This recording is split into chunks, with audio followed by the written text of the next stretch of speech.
what does the word gutsy mean to you?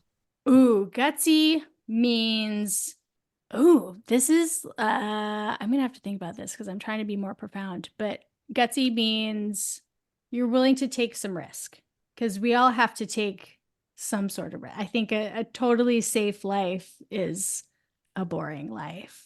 Sorry if I offended. Sorry, not sorry if I offended someone who lives a very safe life, but I think that a lot of the fun and experience that we can have on the short time that we've got on this spinning rock, you got to take some risks to see what this is all about. You're listening to the Gutsy Podcast, where we talk about all things real, raw, and ridiculous about running a business authentically. Whether you need an inspirational pick-me-up or a swift kick in the mental ass, the Gutsy Podcast is your bi-weekly guide to getting out of your head and back into action. I'm Laura Ora, branding and mindset coach for female entrepreneurs, and your host on this journey through entrepreneurship. It's time to fuel your Gutsy.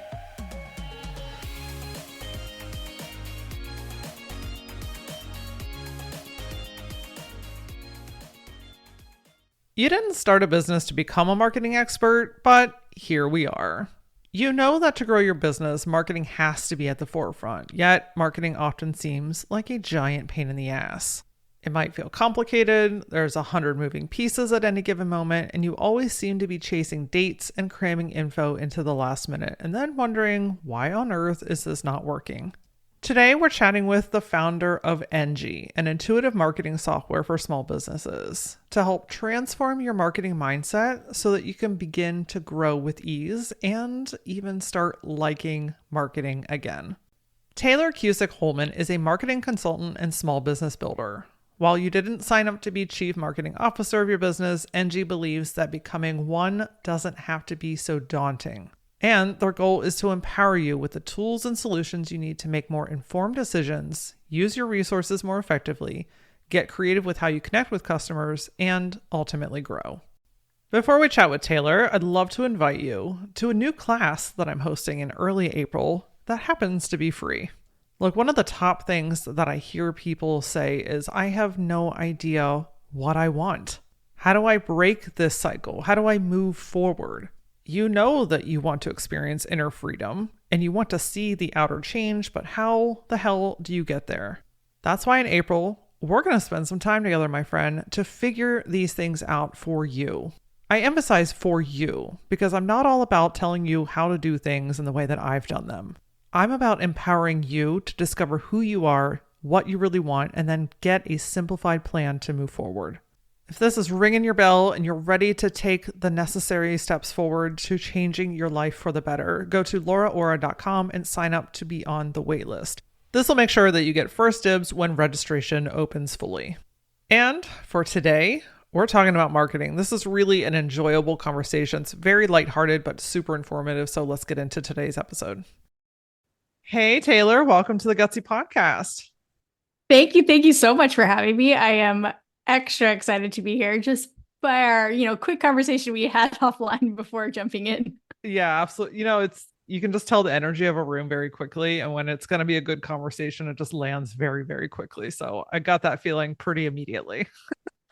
Amazing. I mean, I'm one of those people that the most surefire way to make me feel very uncomfortable around other humans, even though I'm an extrovert, is to not be able to read someone's face.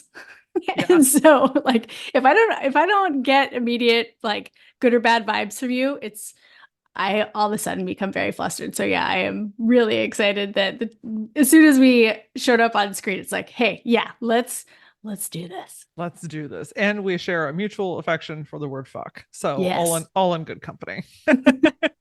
So today we're talking about what seems to be a giant thorn in a lot of entrepreneurial asses, which is marketing. It's such a necessary thing. I'm not going to call it an evil because it's not, but it's a necessary tool, but it is a challenging tool. So we're going to dig into that. But first, I want to know more about you. Tell me more about your journey. What has led you to where you are here today with me? So, like a lot of folks, I have a lot of things that I'm very interested in. And so at this point, I have to admit that like I'm a serial entrepreneur because I have a lot of things that I'm passionate about, but they all stem from this like real, I don't know, it sounds weird, but for me, it's like a need to make marketing easier for people. And that's what all of my businesses are trying to accomplish in one way, shape, or form. And so my background is in marketing consulting, and I've been working with small businesses for nearly 9 years now. So I know all of the feels, all of the things. Like, what is it that is our everyday life when we're trying to build something for ourselves? So that's one piece of it. And then I recently, I mean, I guess almost a year ago, basically turned myself into software as a different way that I could really help make marketing easier for folks who have to do it themselves. And so that's what most of my minutes are spent on. It's like thinking about marketing in every capacity from every like problematic viewpoint that someone can have. And so it's really been a very interesting journey to take something that traditionally has been a human to human service and try to transform it into technology that empowers small business owners to really wrap their arms around this necessary, not evil thing called marketing. But I wake up every day and I'm just super stoked to grind it out because I know that everyone who starts a small business has so much on the line, right? Like most of us are not just doing this for shits and giggles. It's like we're doing this because there's a real life or financial need to do it. And so that's really the thing that fuels me. You mean you're not just doing this because you have nothing better to do? I find that No, so hard to believe. I mean, if I could just ski all day, 365 days a year, I would sign up for that probably. But no, the I like problem solving, and I am kind of a masochist in the way that I really like the hard and dirty work that it takes to build something out of nothing. And for a lot of people, that is their least favorite part of building a brand or a business because it's really the phase where you want to bang your head against the wall incessantly. But I'm a freak and I love it. So and Well, so I get to do it for other people too, which is even better. and I feel like you have to love it to build an app, which we'll talk a little bit more about later. But that to me, my brain immediately starts to shut down when I think about building an app. Which I'm certain that there were lots of great people involved in that process, but that it's a very specific type of mindset and skill set, right? Like Yeah. pulling all those things together. And something else that I thought was really interesting that I bet comes super duper handy is that you have degrees in psychology and sociology, and so much of marketing are those things, right? Like getting inside of people's minds, understanding things, thoughts, feelings, emotions is an enormous part of marketing. Am I right by saying that? 100%. I mean, Taylor, who had recently graduated grad school, was incredibly depressed that she wasn't going to be a community college professor because that's what I wanted to do. I just wanted to spend my life in a classroom and teach everyone all the things about sociology and humans. But the I would say if you like it probably took a good 5 years of me figuring out where I was going to land because I wasn't landing in academia to really realize that marketing is the application of psychology and sociology. And Mm. so it's one of those things that I think is a good example of how you don't have to have gone to business school and studied marketing to be a good marketer, right? Like we can leverage just our human experiences to figure this out for ourselves. And like you said, it's really just about people and understanding how they tick and how they work and how you can motivate them.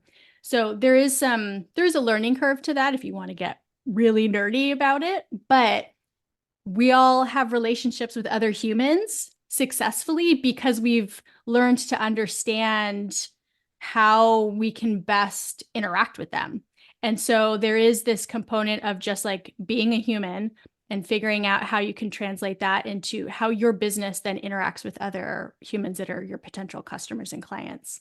That whole self-awareness piece I think is just such a huge part of it. And I think everyone's forever growing and evolving that of themselves. And then when you step into a marketing role or are fulfilling marketing needs, you're also stepping into that for other people as well. So I don't know. I'm almost kind of thinking, and this is literally just off the cuff right now, thinking like maybe that's part of what feels so complicated about marketing is because it's, you know, accounting is difficult in its own way, right? Because there's like taxes and liabilities and things like that.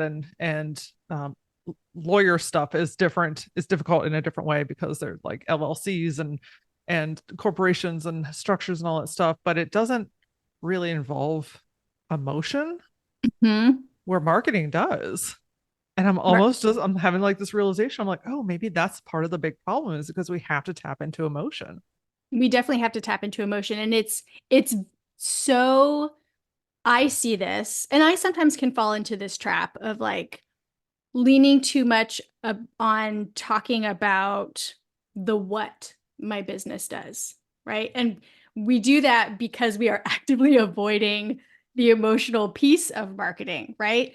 And so I see small business owners do this all the time where they essentially fall into this trap of hard selling all the time because that feels, quote unquote, emotionless because they are just trying to do whatever it is they can to not have to actually talk about the emotional struggles, problems, hurdles, and challenges that people have. And that's really what your clients and customers, anyone who's going to give you money, that's really what they're giving you money to do, is because they have a problem and they want you to solve it. And so you really do have to dig into that human piece and be very self-aware of what people are explicitly and implicitly telling you at times, right? Like even if someone says XYZ, they totally mean like LMN. Like it's not they're doing this and they're speaking and it's like you have to learn how to read between the lines to really understand what it is your people are feeling. Yeah, that's so true. What do you find is because you've obviously worked with lots of people over the years. What's like the most common mindset around marketing? What do you hear the most? What do I hear the most? I hate marketing. That is for sure. Taylor, I hate marketing. And then it's typically tied to the fact that as someone who's running a business, you are a time poor person, right? Like time is the thing we are fighting in every capacity every day. There's not enough of it. And so because most small business owners are extremely time poor and overscheduled and pulled in seven directions at any one given time, they hate marketing because it's another one of those things pulling them in a different direction. So that's one reason they hate it. But another reason that they hate it is because they lack the confidence around the subject matter. They they tell themselves, I didn't go to business school, I'm not a marketer, therefore I cannot market. And it's like that is the farthest thing from the truth. Some of the best marketers that we know did not go to school for marketing. And then the other thing that people tell me all the time is like, I'm too busy. I'm too busy.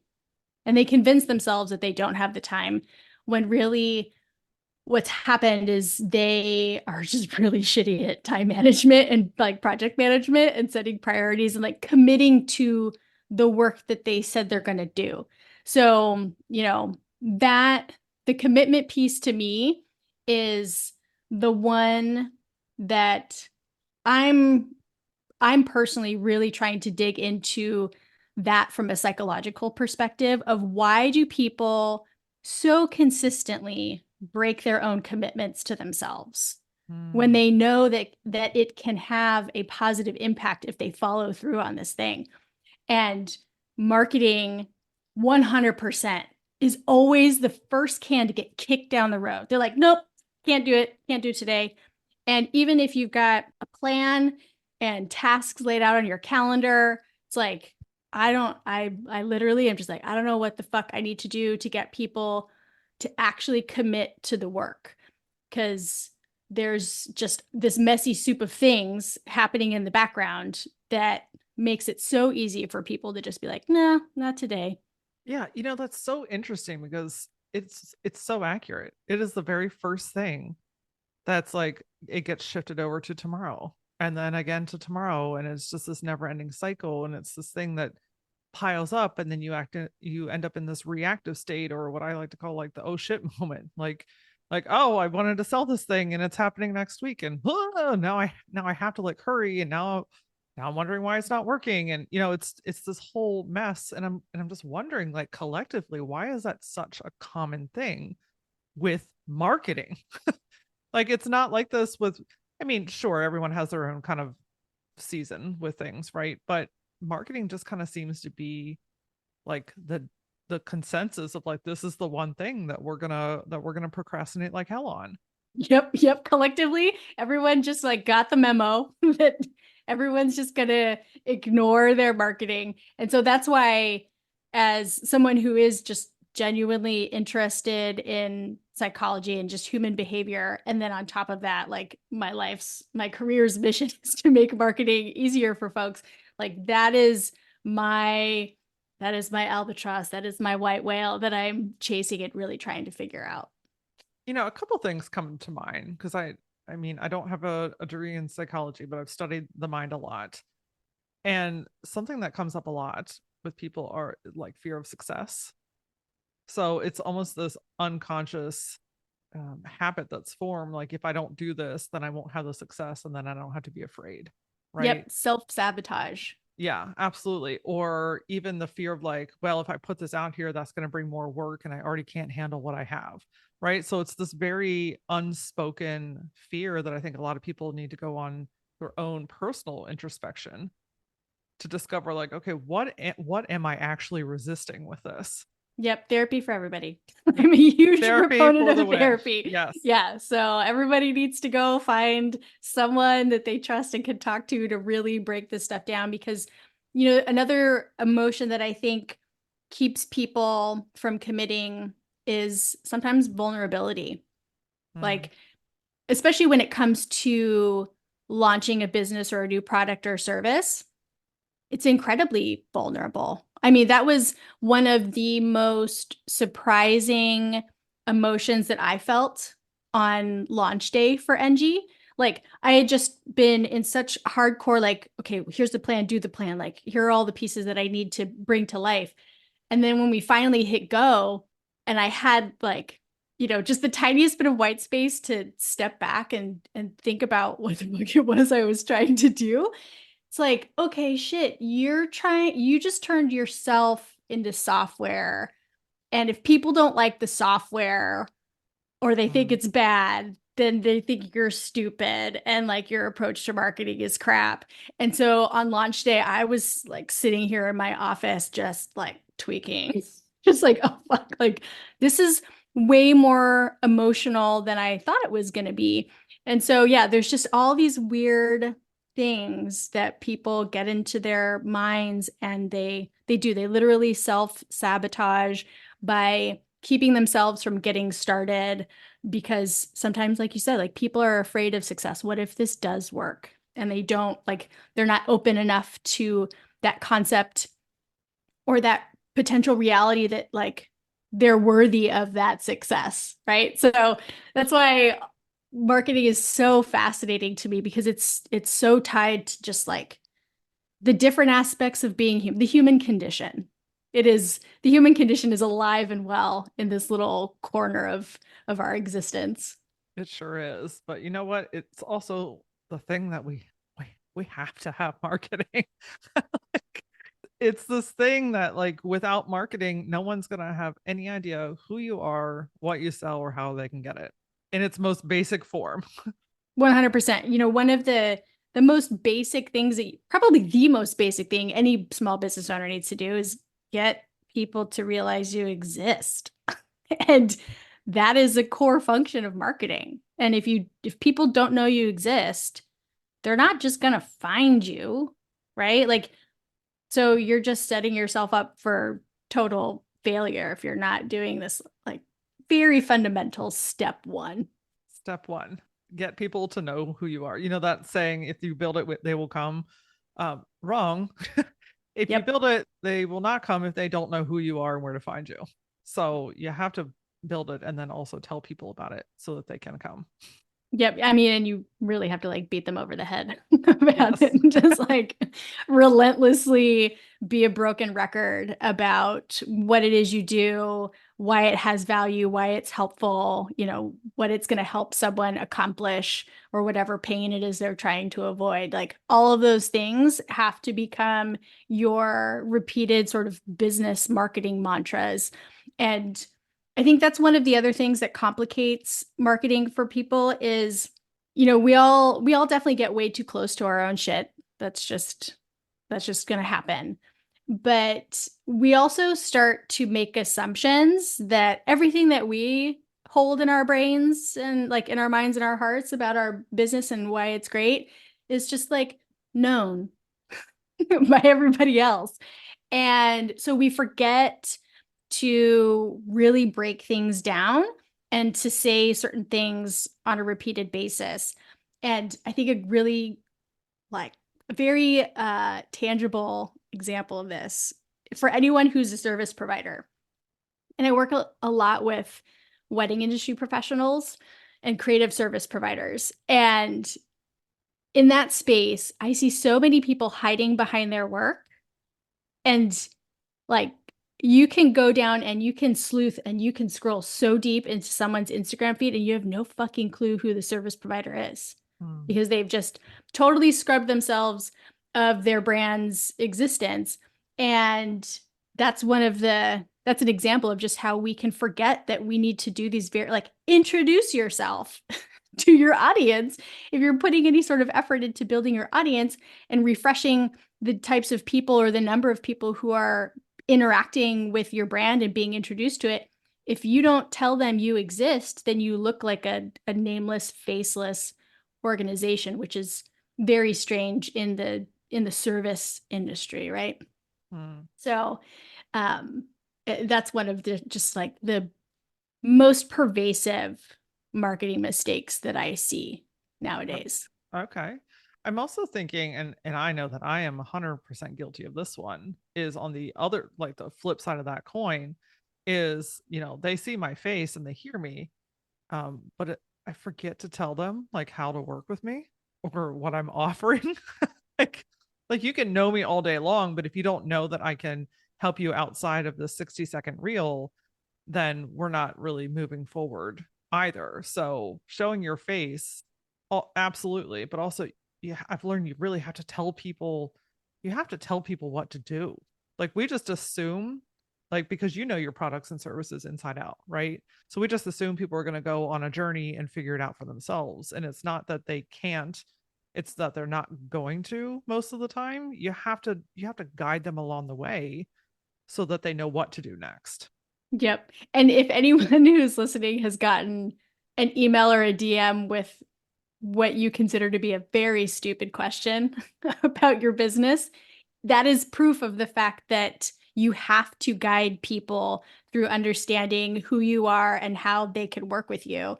Because I say this with all the love and the soft kid gloves, but people are dumb and like they don't read. And so you have to really make it very explicit when there is an action you want people to take, you have to beat them over the head with it. And you have to make it really easy, right? Like guide them through with breadcrumbs, right? Like if you think about yourself and how many balls you're juggling and your schedule and like you're not catching the stuff in between the lines that other people are putting out. So why are we expecting other people to do that for yourself? So, if there's a link for them to click on, give them the link. If it's a very specific thing, like tell them where to go, tell them what to do, the easier you make it for them, the more likely they are to actually follow through with it. Yeah. And if people start to put some of these things into practice, they will start to hate marketing less because they're going to start reaping the rewards, right? I think that that's one of the reasons that people just are so resistant to putting any effort into marketing is because they have not experienced the positive impact it can have ever, but usually that's because they've been self-sabotaging on, in one way, shape, or form. So if you start to show your face, keep, be explicit about how you can help, give people short paths to follow in order to work with you or buy from you. If you start to work that kind of stuff in, you're going to start to see it click over time. It's not going to happen immediately, but it's going to start doing something for you. And then you're going to get some positive reinforcement that, hey, maybe I should hate marketing less because this is actually like I now see the light as to why this is a good thing for me to do and not always shut out. Yeah. And something that you just said that I think is really important to say again is that it doesn't happen overnight.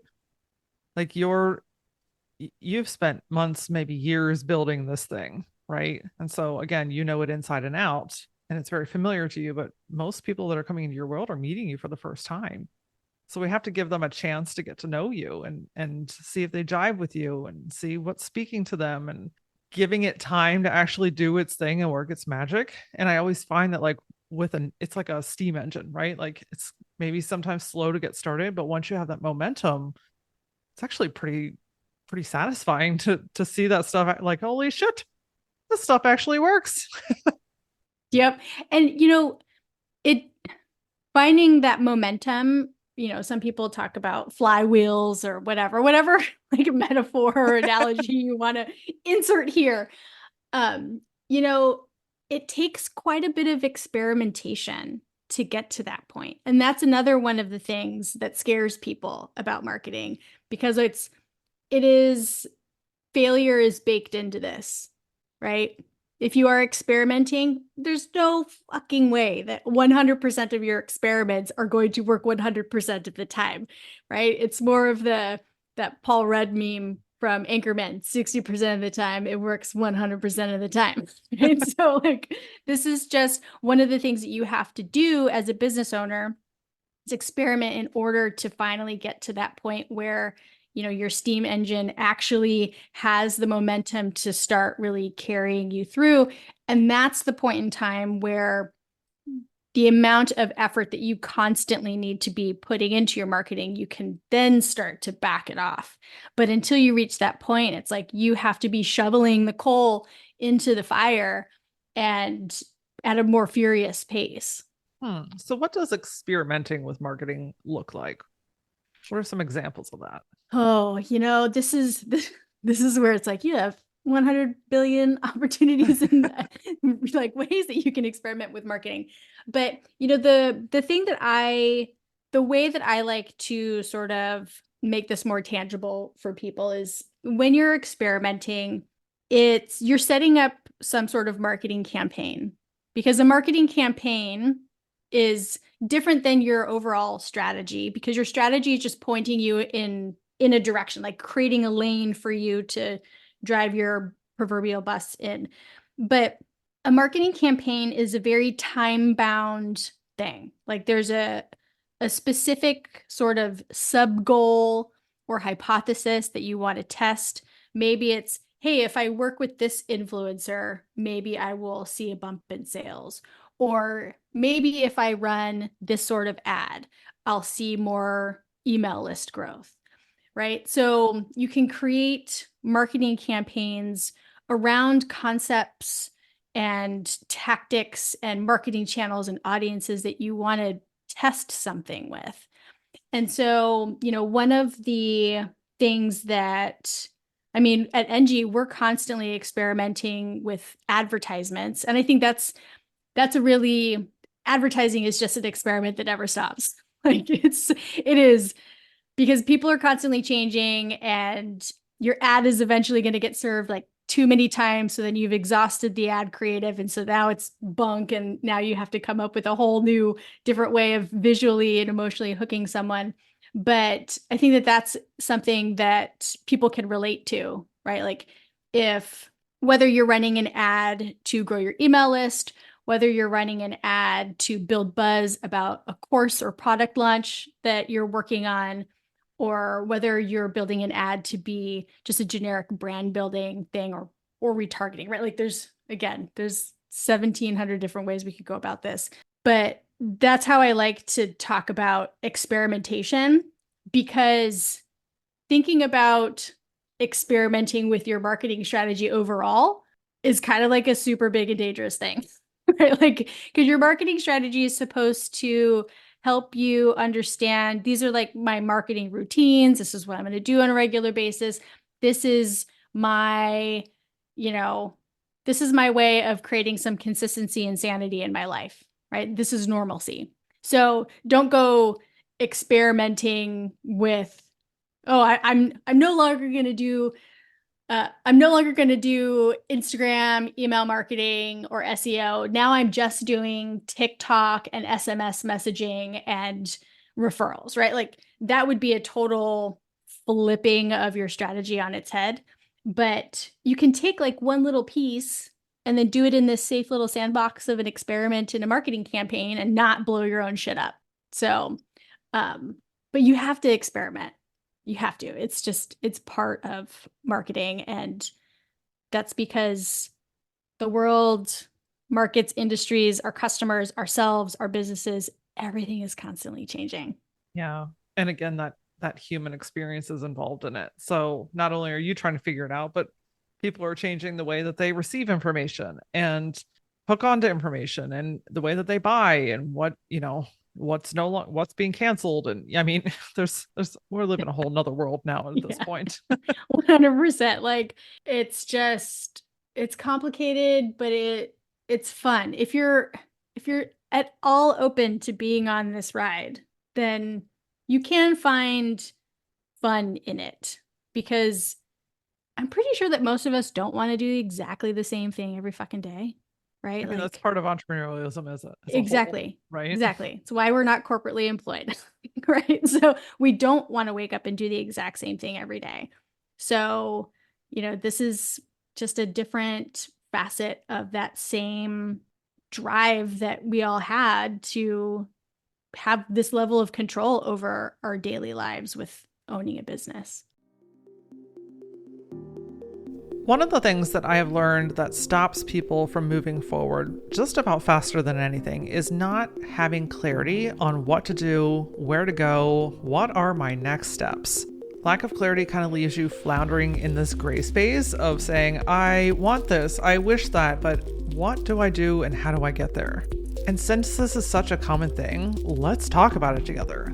In the free workshop that I'm hosting in early April, we're going to focus on the clarity around who you are, what you really want, and what is the one next thing that you can do to bring that forward. Because when you know what to do and you have the tools to help get out of your own way, you truly can start to experience inner freedom and outer change. Register for the free workshop by going to lauraora.com and signing up for the waitlist at the top of the page.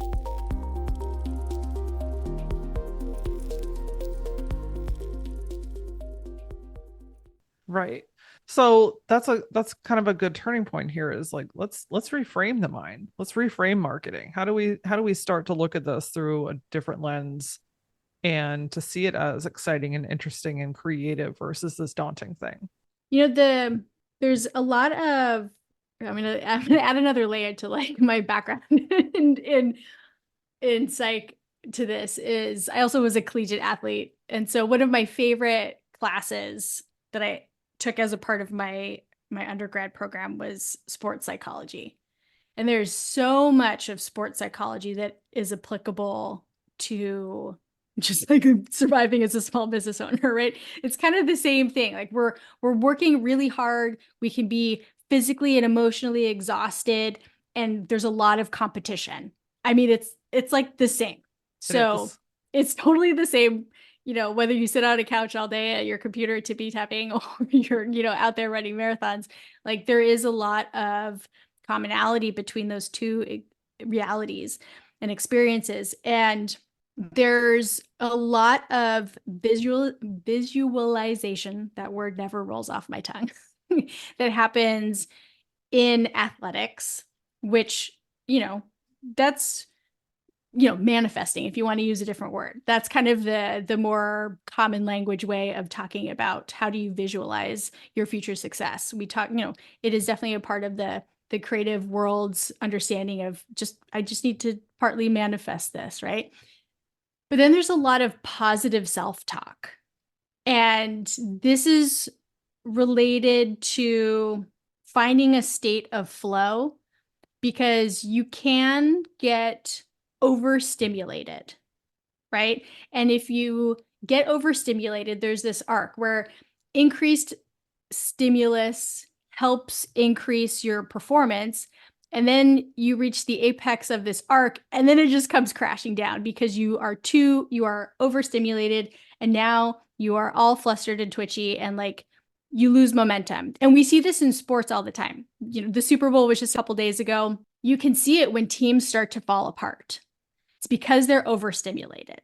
And so positive self-talk and visualizing a different version of your future is something that professional athletes or, you know, just high performing athletes do all the time. It's like, I can do this. I can do XYZ. They sit there with their eyes closed and actually try to experience like the physicalness of what it is they're needing to do without moving even. So it's basically a form of meditation. But these are things that you can work into your, I don't want to necessarily say that everyone has to do these every day, but like, you know, if you have any sort of routine around journaling or meditation or, you know, self-care, making sure that you are incorporating some mantras and time to tell yourself that you are capable. Like you can learn marketing. You can create routines around marketing so that you can commit to them. It is your responsibility as the business owner, right?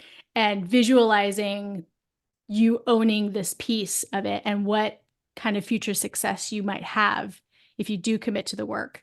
Um, that is my very long-winded answer for how someone can start to shift their mindset around all of this. Yeah, no, they're good reminders. Do you have any suggestions on how to know when you're getting to that kind of peak so that you can avoid that overstimulation crash on the other side of it? Because inevitably that deters you from wanting to do it again, right? Because then now you're associating marketing is bad, right? Yep. So Yep. how do we stop that before it gets to that point? I mean, you do have to, there's this concept in sociology called reflexivity, where you have to, it's it's something that we can all learn, but it is the skill where you can almost step outside of your body and look, or step outside of yourself or a situation and see how you are interacting with it as like the actor, right? And so you might in plain English call that self-awareness. Right? So there is just a part of it where you have to start to recognize when your mind and body are giving you signals. I mean, I know how I feel mentally and physically when I start to like creep a little too close to that crazy edge, which is like, oh, let's pack this the fuck up. Maybe go drink some CBD and chill out and then come back to this. But it is a practice of trying to teach yourself to learn in the moment, like, oh, this is where I am, versus just continuing to be in that space, which that's why therapy is great because like it is hard to, well, it's hard because it takes time and practice. It's not hard because it is actually like hard, but you have to commit, which is why it's hard. But yeah, if you can learn to recognize, like, I will feel stress in my throat sometimes, like that's kind of mild stress. Like my throat just kind of tightens. Um, Sometimes if I'm starting to like creep toward that edge again, I feel it in my chest. There's just like a heaviness that sits there or pressure. And then if I'm like really starting to lose it, I feel it in my eyes. Like it's almost like my brain is doing like the Death Star and like just starting to shut off. And so, but it's taken me it's taken me a while to figure those things out and to really understand what it means. It's not just like Taylor's having a bad day. It's like, no, you are pushing yourself far beyond where you should be pushing yourself. So like, please cease and desist. And that's just an important skill for us to have as people outside of business and within it. Oh, absolutely. Because it's one of those things, we're trained to just like deal with it, push through it, plow through it, all that kind of stuff. But then it creates bigger problems and long lasting problems where if you catch yourself, right, it's all in that catching, that noticing. For me, I can tell when I start creeping up on that because my general state is pretty go with the flow. I'm very grounded. Like I'm a goofball, right? Like that's my natural state. But when I start creeping up on that overstimulation piece or where like I need to just like fucking cut bait and get out, I start getting really punchy, right? My mood, I start getting really kind of like yeah, right? Like just a little sharp. Um, I start to try to do too many things at one time, right? Like there's this flustered kind of feeling that starts to happen. And that's like my way of being like, okay, you know what? Nothing good is going to come out of this. I just had this actually yesterday. I was trying to send an email that had like importance to it. Like there was a really deep message that needed to be heard through this because I was communicating a challenge. And I was also needing to leave for an appointment, right? And so the time is clocking on me, and I'm trying to get this down, and I can feel my stuff starting to get punchy with it, and then I'm deleting things, and I'm rushing, and then I literally out loud by myself, I went, "We don't have to do this right now, Laura. We don't have to do this right now. Nothing is going to get done and move further along by me rushing to hit send on an important message." So I went to the doctor. I came back. I had so much more clarity. My nervous system had settled the fuck down. I got my words out in less words that had bigger impact, and the situation turned out fantastic. Whereas if I would have sent the punchy email, I probably would have spoken out of terms. I would have said something that I didn't really mean, right? Like it just, and that's this whole concept. Like you've got to start to notice yourself. If you don't notice yourself, you can't change anything. 100%. 100%. I mean, one of the more benign things that I'm pretty sure that most people have like way too many tabs open on their browser. One of the benign things that I do when I'm starting to get, just lightly twitchy, I just start needlessly clicking through them. Like, for what? Why I just am I want to see I just want to see what's there. Yeah, maybe there's a new notification that wasn't there 25 seconds ago. Like, why? Mm-hmm. Why? Like, why? So yeah, it is just it's rooted in self-awareness and realizing what your bad habits are, right? I mean, I think you and I have a lot in common where so I'm just like I'm trying. Some days I am just so overscheduled and overtasked that it's like in my mind, I told myself, I will send this email before I leave for my appointment. Yes. And I'm kind of one of those people that if there's a task on my calendar, come hell or high water, it's getting done. And then I put myself into this anxiety loop of trying to commit to Familiar. it. Yep, trying to overcommit to it. So, we're all weird in our own ways, and that's fine. But it's, we are better versions of ourselves when we understand our own quirks.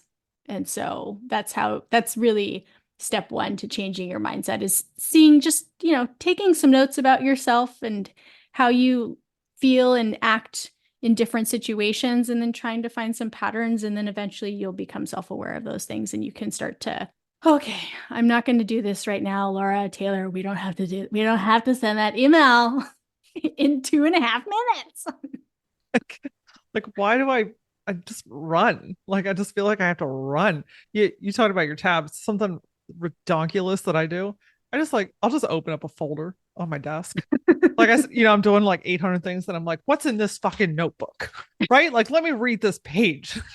so it's so irrelevant, but I feel like it's your brain's way of like trying to have some sort of control Yeah. and like grasp onto the situation. So we should Yeah. just do a whole episode on like dumb shit that we all do when we're feeling Yes. nervous, anxious, or worried about something.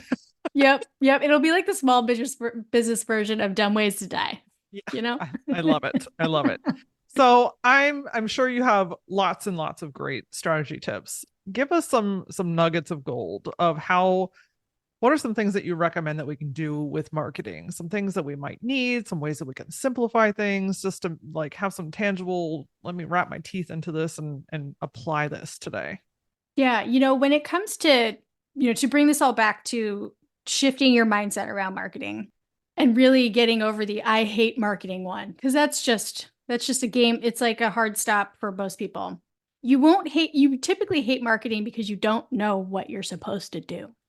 Mm, So if you create even a basic strategy or plan, that is going to help you tremendously because it's going to give you clarity. And then when you have clarity, the emotional dial just gets turned way down. So that's really what I want everybody to do is just create a strategy so you have some structure and clarity around what it is you need to do. And then once you have that, the next biggest thing that you can do for yourself to combat the I'm too busy, like, you know, is to create routines. Like most people should not be doing marketing things every day. That's not a sustainable way of operating as a small business owner who wears all the hats. So really what you want to do is you want to have, whether you're time blocking or batching, again, whatever you want to label it, you want to have a routine of, on, for me, a big one for me is every Friday, my routine is that I am doing all of my social media content creation and scheduling for the next week. So if that's my routine and I know every fucking Friday, that's what I need to do, guess what? Tayler doesn't put other things on the calendar to steal her time away from that thing, that routine. So working those in also creates familiarity and stability in our lives, which we crave as humans. So those are really the two big things that I would really, really encourage people to try to do. amazing. Can you tell me a little bit more about what goes into a strategy? Because I think people hear about that, but then your brain also starts to like, well, what is this? It's this mythical thing. It's a plan, but how do I make a plan? So maybe you can help us simplify that too. Yeah, it is a very abstract, omnipotent thing. People are like, I don't know what this is. So a strategy is really just, it's a document, because if it lives in your head, it's like a tree Mm, that falls in the woods. No one's there to hear it. So the first thing that I always like to remind people is that it has to be referenceable in order to be a strategy. The other thing that I always want to remind people of is that a list of tasks is not a strategy. That's just the list of tasks. So what a strategy is it's a document that outlines your goals and objectives and the things you need to do in order to reach those goals and objectives, right? So there is a list of tasks that is in a marketing strategy, but let's say your goal is to do a better job with SEO for your business. And so your objective is to do whatever it is you can to get found by people on the internet. And so under that sort of goal objective pair, then you have things like, oh, I should blog. I should do regular SEO keyword research. I should post to my Google business page. I should make sure all of the SEO settings on my website are complete. And so those tasks, the reason you're doing them is to support you achieving and reaching your goals and objectives. So that's a really big chunk of what a strategy is. But then marketing is not something that we do for ourselves. It's actually, we all do marketing for our customers and our clients.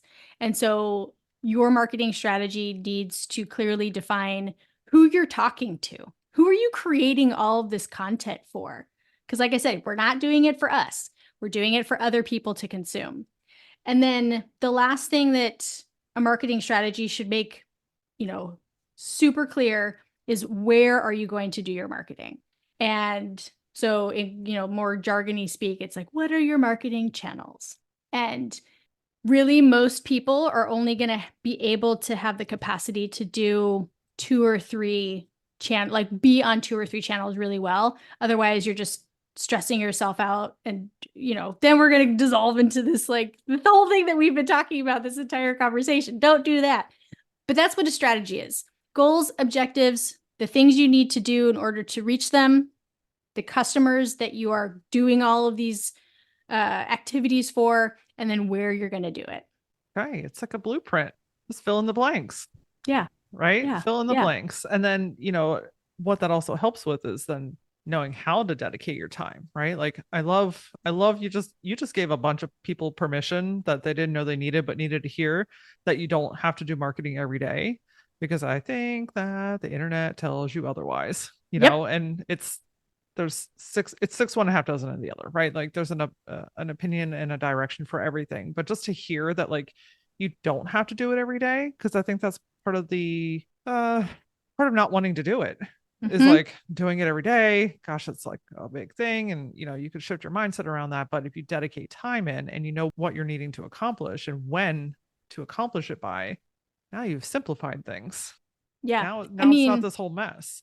correct. And, I spend most of my time doing marketing things, but I don't do marketing every day. So if a marketer doesn't do marketing every day, then you sure as shit don't need to either. Like, most people, when I talk to them, most small business owners, when I ask them, how much time do you have to work on marketing every week? They make a face because they're embarrassed to say the number, but they say an hour. And I'm like, that's fine. That's fine. Like, I have talked to thousands of small business owners at this point, and they all say 1 to 2 hours a week. It is extremely rare that I have someone say, "Oh, I have like 5 hours a week." So you are in the norm if you only have an hour or two a week to work on your marketing. And if you only have an hour or two a week, you are not going to make an impact by spreading that over 5 days. You're going to make an impact if you sit down for 1 or 2 hours to do marketing things. So hopefully that is released and relinquished this like self-inflicted pressure to be something that you're never going to be. Right. Absolutely. The depth. There's so much power to the depth and just going in and getting in that mindset, and like everything else is off, the email's closed, and you're just focused on that thing. Like it gives your brain something to really like dig into, and ideas come to you and clarity comes, and it just, gosh, it gets to be easy if we allow it to be, right? Yes. So as we round out today, I want to 100% make sure we talk about, you've got this pretty sweet ass program, this app, this tool that you have spent the last couple of years building. I was reading through your story on your Instagram, how you started this with an idea in 2020, but it's a marketing tool for business owners that don't know marketing but need help. So tell us just a little bit about your program and how it can help small business owners continue to simplify marketing. Yeah. What Enji is marketing software for small business owners who have to do their own marketing and are not marketing experts, which is like everyone, right? Basically all of them. It's all of us. So, what Enji is designed to do is to help small business owners really wrap their arms around what it is they need to do on this front. And so it's founded in a marketing strategy tool to help give you here's where I'm going with this and all the clarity around it. Enji is me turned into software. So like it populates all of these recommended tasks based on your marketing strategy that are for your strategy that's customized to your business. So that is a big, heavy lift for people that you can finish in about 10 minutes. It's like you play a game of 20 questions with Enji, and then you're kind of off to the races with knowing what exactly it is you need to do. But then outside of that, the thing that I will always be fighting, because everybody is always fighting time, is how are we then creating tools that really help small business owners do their marketing quickly and efficiently? And so we've got things like marketing campaign tools and templates. We have an AI copywriter. We have a social media scheduler. Both of those things are integrated with one another. Then there's a place for you to track your metrics so you can start to see what's working and what's not, because that's one of the other things that no one does. It's actually track their numbers in any sort of fashion. But in the end, we're not even a year old at the time that we're recording this, but our big vision for what Enji is going to be for people is a virtual sort of marketing assistant that is helping to do like most of the work because we know that everyone's like, I don't have time. And then presenting it to them saying, hey, here are the things that were on the calendar for this week. Because we've got AI and your strategy and all this sort of stuff, Enji eventually will get to the point where it's like drafting things for you without you having to be proactive about it. And then you as the business owner is just like approve, right? Like add in your personal expertise because that's always important, and then ship it off. So, that's where we're at right now, is really a place to plan, organize, and do your marketing. And then where we're headed is something that is much more of as close to like done for you as technology will allow. But, I'm excited to keep pushing our tools and working to get there.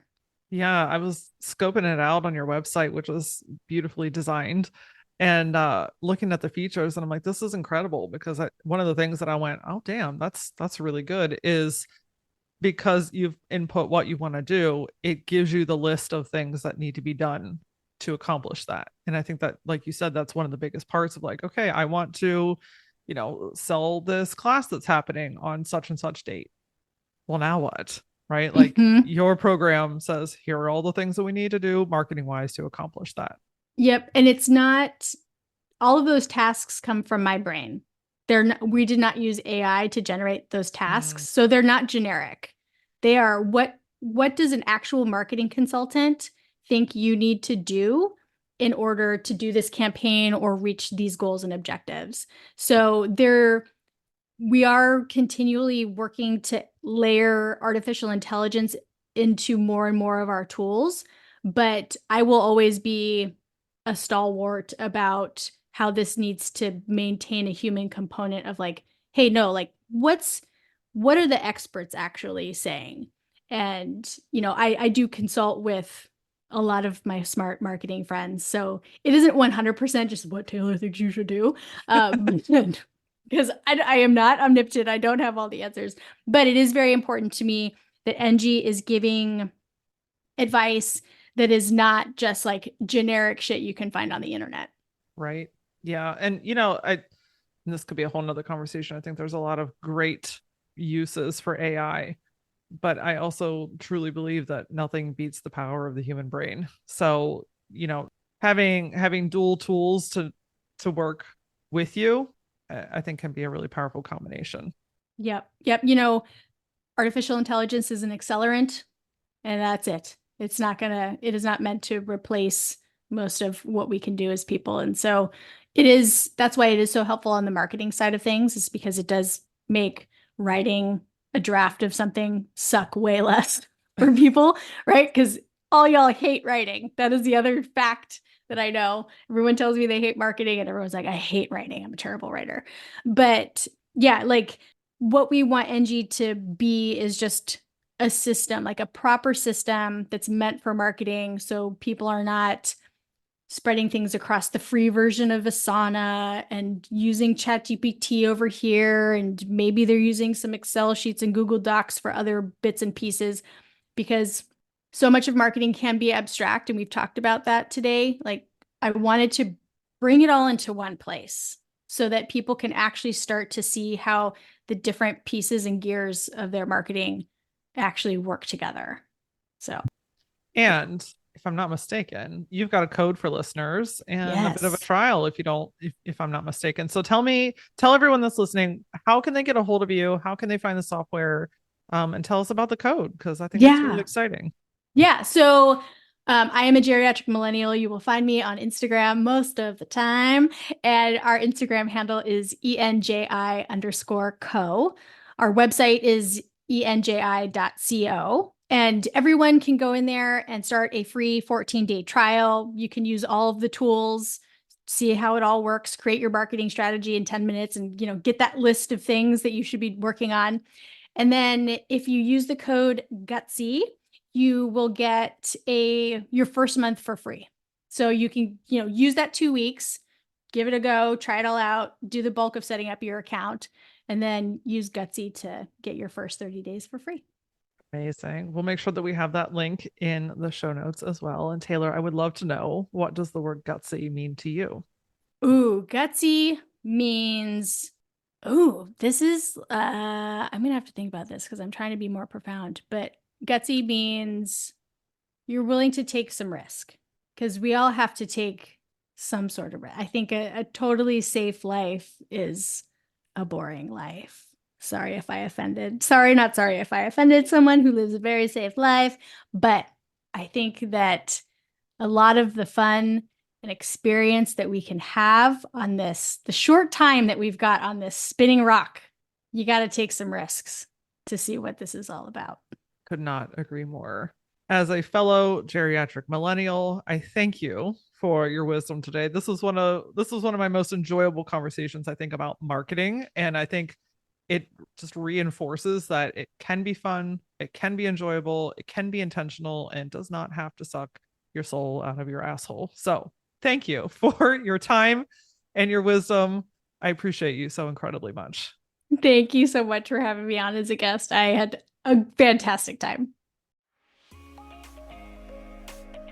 Taylor really does have an incredible tool, so make sure that you scroll down in the show notes and click on the link to start your free trial. And don't forget to then add in the code GUTSY to get your free month's trial.